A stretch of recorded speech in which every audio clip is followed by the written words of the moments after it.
What is going on, everyone, and welcome back to TTP Sports. The Phillies just got another win. That's all they've been doing right now is just getting wins against these below 500 teams as they shut out the Pittsburgh Pirates by a score of 6-0. They are on a 6-game winning streak currently.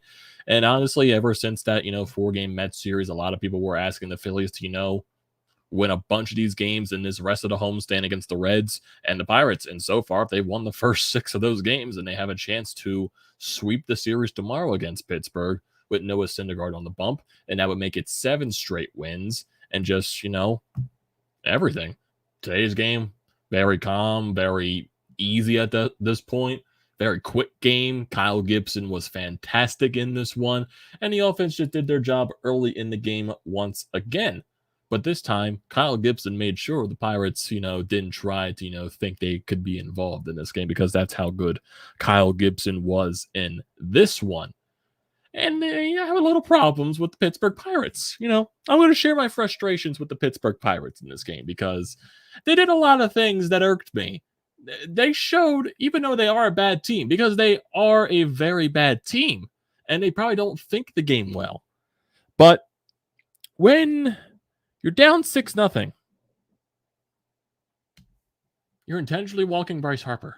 When you're down 6-0, that is cowardly.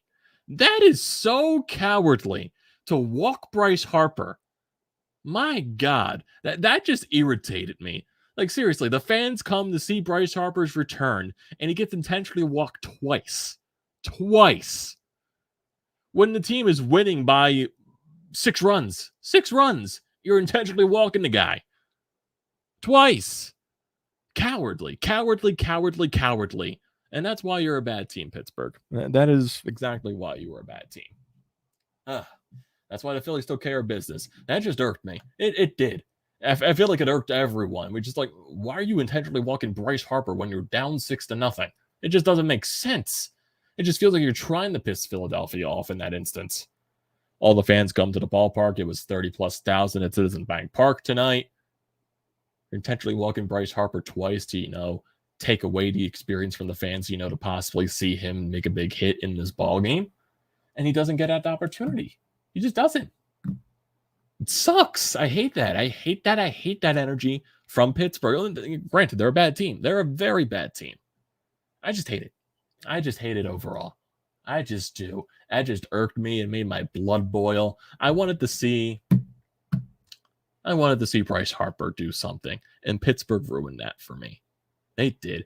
Bryce Harper did get that hit in the first inning to load the bases up for JT, but still, besides that, 2 intentional walks, man. Like, come on. Come on. My goodness. Overall, still, good win, solid win by this Phillies team. Kyle Gibson was really good, and overall, that is the most important thing. You win another series against a below 500 team, and like I said, you have the chance to sweep tomorrow before you go out on that West Coast road trip to Arizona and San Francisco. Bullpen was very solid today for the 2 innings that they had to be used for. Sam Coonrod, Nick Nelson in the 9th inning, very solid, but Kyle Gibson overall was very good in this ballgame. He got into a couple of situations. There was a 1st and 3rd earlier in the ballgame, but he managed to pick up the runner off at first and off that inning. And then basically besides then, there were a couple of base runners for the Pirates here or there, but that didn't really bother Kyle Gibson at all. He was managed to, get out of those situations. So it really was basically no harm, no done in that instance. 7 innings pitched for Gibson, 6 hits, 1 walk, and 9 strikeouts for 103 pitches.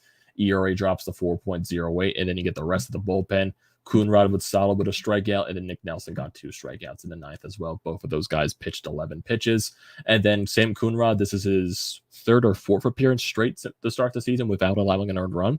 So he's off to a nice little streak for himself right here. So that's very nice to see out of Sam Coonrod. Hopefully he could be a big piece for the bullpen pushing forward, especially with the injury to Corey Knebel. You're going to get Sarah Anthony Dominguez back eventually, I would assume by maybe end of next week, because that's when his IL stint is supposed to end, but I'm assuming they're just going to be playing it safe with Sir Anthony at this point with that injury, because it was an arm and it was, tightness in his arm and everything like that. So I'm assuming they're going to be playing it really safe at that point. So basically it is just a wait and see process. Wait and see process with him.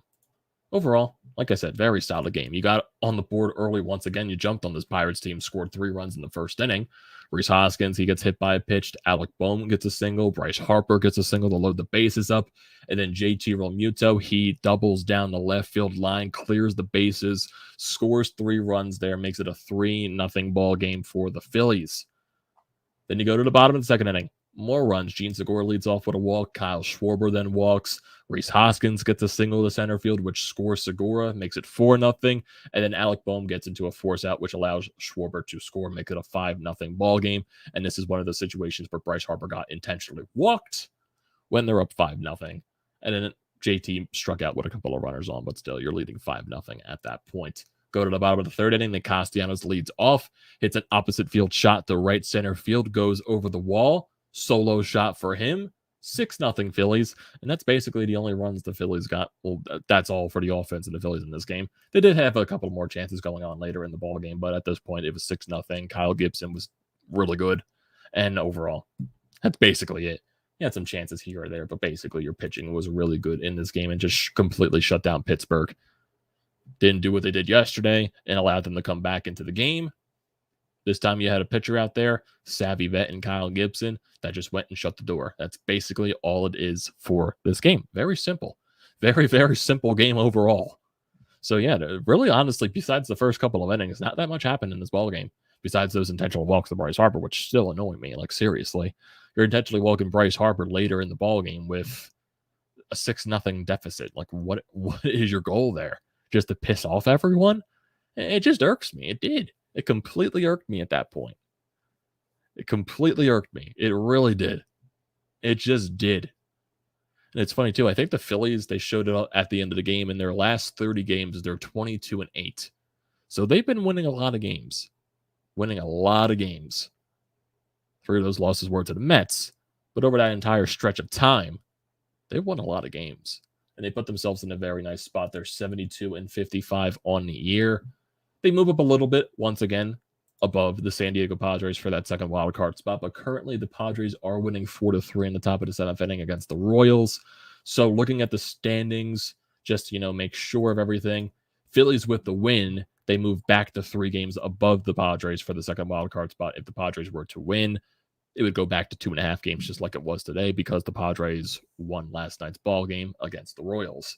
And then with the Milwaukee Brewers, they're currently playing the Cubs once again. It is scoreless in the bottom of the 7th inning. So basically, Milwaukee loses again. They'll be 3 games behind everything else there. So Phillies, at this point, they're doing their job. They're winning the games that are in front of them.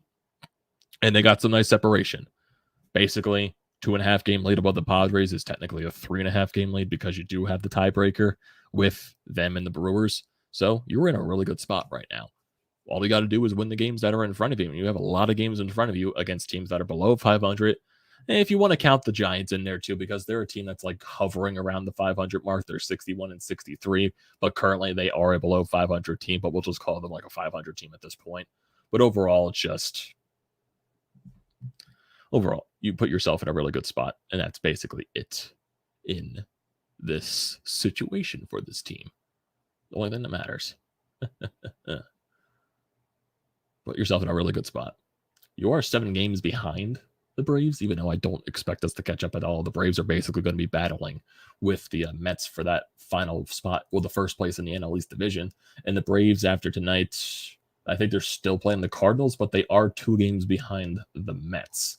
And I'm assuming the Mets are playing today against Colorado. They're winning 2-0. And then the Braves, they're beating the Cardinals by a score of 5-4 in the 6th inning. So it's just something to watch over there. But going back to tonight's ball game, looking at the lineup, Kyle Schwarber, he goes 1 for 4 with a walk. Rhys Hoskins 1 for 3 with an RBI. Alec Bohm 1 for 4 with an RBI and a walk. Bryce Harper goes 1 for 2 with a run scored and 2 intentional walks. Still pisses me off that they intentionally walked him later on in the ball game for no absolute reason.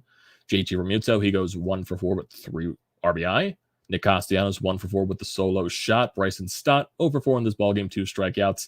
Gene Segura 1 for 2, and Brandon Marsh's return to the lineup goes 0 for 4 with 3 strikeouts. Runners in scoring position definitely doesn't look like a good number at all, 3 for 13, but he got the job done. That's basically it. Shut them out. Doesn't matter how many runs you score, you shut the other team out, and you're playing a bad team. So at the end of the day, it doesn't matter. At the end of the day, it doesn't matter in that situation. So we're going to the final game of the series with the Pittsburgh Pirates. You're going to be having Noah Syndergaard on the mound going up against Contreras for the Pirates. He is 3-4 on the year with a 3.86 ERA. Last couple of starts, 2 earned runs, 4 earned runs, 7 earned runs, 1 earned run, 1 earned run. So he's a guy that can get hit around. Just continue doing what you're doing against this team, and let's see what Noah Syndergaard can do tomorrow. He's had a couple of solid starts back-to-back against the Cincinnati Reds. Let's see what he can do against another bad team. Let's just see. Is he going to keep the pitch count low, go deep into the ball game with a very low pitch count, 6-7 innings?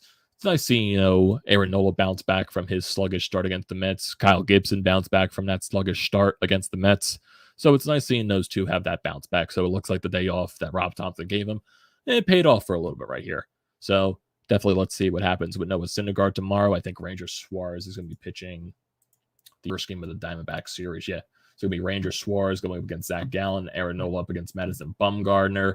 Then I would assume whatever they do for that final game, because that was originally supposed to be Zach Wheeler's game, but since he's on the IL, that most likely might be a Christopher Sanchez / Bailey Falter. I would assume at this point it might be a Christopher Sanchez. So we basically just got to wait and see what happens in that situation. Do the Phillies call someone up like a Griff McGarry to make that spot start?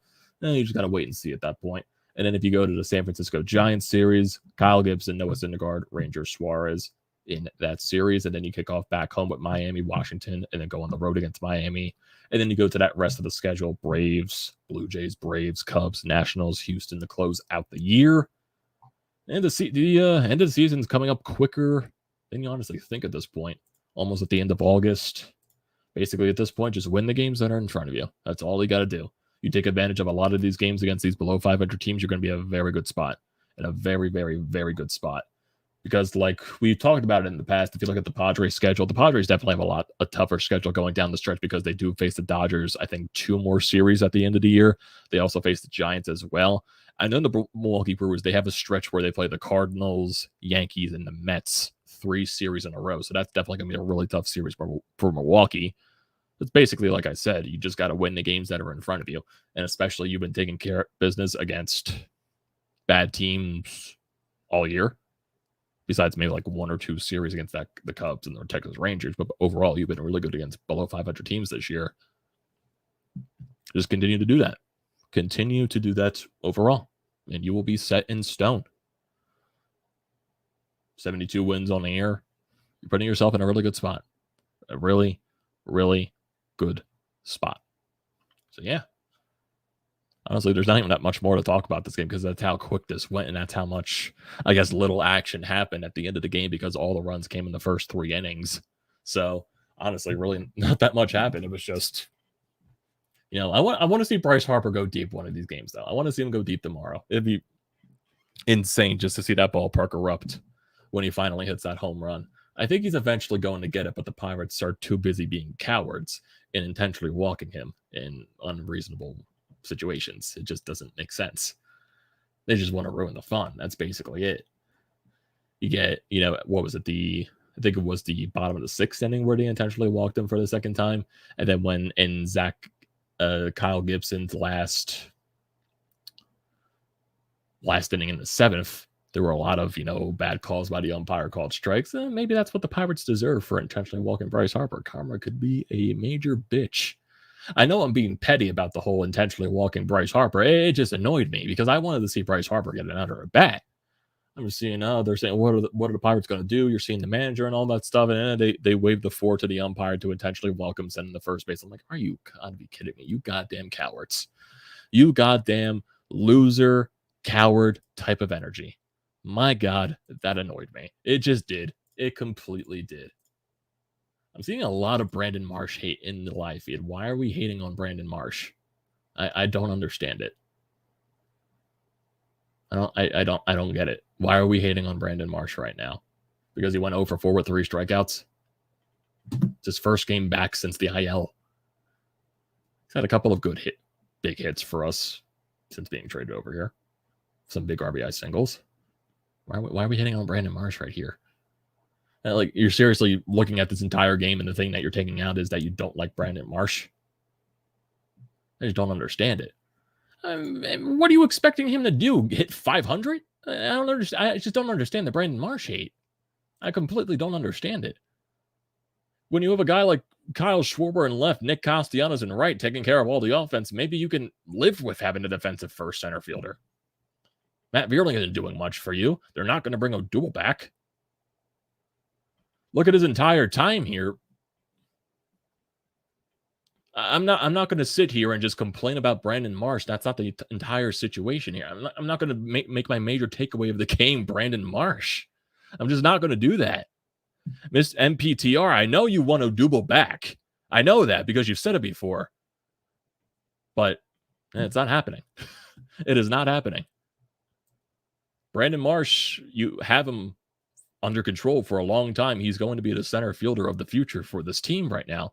If you want to blame anything, blame Andy McPhail. And I know you didn't start it, but I'm just seeing all the Brandon Marsh hate here. I know that. I'm just seeing a bunch of Brandon Marsh hate. That's basically it. That shouldn't be the takeaway from this game, honestly. It just shouldn't. I'm seeing other people right here. I see Mole Petition for Alvarado. How are you doing, my guy? It's 50 wins for Rob Thompson. Are you serious? He's 150. Oh, yeah, actually. Phillies were like at 21 wins when he became the interim. Yeah, it makes sense. Definitely makes sense. He's won 50 games. Something wild would have to happen for the Phillies to not make the playoffs. Exactly. At this point, I expect the Phillies to make the playoffs at this point. While our record is this good and we're still in third, unlucky at the NL East decision. Yeah, when you have the Braves and the Mets playing the way they are, that's just, I guess that's the way the cookie crumbles at this point. And I guess that's kind of what happens in the first part of the season when Joe Girardi was your manager and all that other stuff with the way he was managing and all that. So, yeah. I think really not that much else to talk about here because really not much else happened in the game. That's basically it. This game was kind of, boring. It was kind of boring. Really, I'm still just peeved that they intentionally walked Bryce Harper twice. That's basically it at that point. There's really not that much else to talk about with this game. Easy win, 6-0. You win the series, another series against the below 500 team. You have a chance to sweep tomorrow. So, yeah. I think at this point we're golden. If you're just scoreboard watching at this point, seeing look at that, the Milwaukee Brewers just went up 4-0 on the Cubs in the bottom of the 7th inning. So looks like the Brewers are going to win that game. Yeah. So basically you didn't win that. Yeah. Basically you didn't. Well, basically you didn't gain ground, you didn't lose ground in these two games. So you're winning games. So that's basically the most important thing. You're winning games. You're controlling your own destiny. So at this point, the fans can scoreboard watch. I doubt this team is scoreboard watching at this point. They're just focusing on the games that are in front of them. They're playing a lot of bad teams, and you just got to win those games. That's basically all you got to do. You win those games, you make the playoffs. Doesn't matter what the other two teams that are behind you do. And also because you put yourself in a really good spot because you won the season series between both of those teams. So technically, you have an extra game in hand on those guys because of winning those season series because the tiebreaker does not exist anymore with the third wildcard spot. So, yeah, Phillies right now are in a really good position. I'm loving the way this team is. Brewers can feast on the Pirates, Cubs, and the Reds. We got to remember, right after the trade deadline, the Pirates did sweep the Brewers in a 4-game series. So, you never know. You never know. The Brewers also did lose a series to Chicago in Chicago. So, the Brewers are a team that's very unpredictable.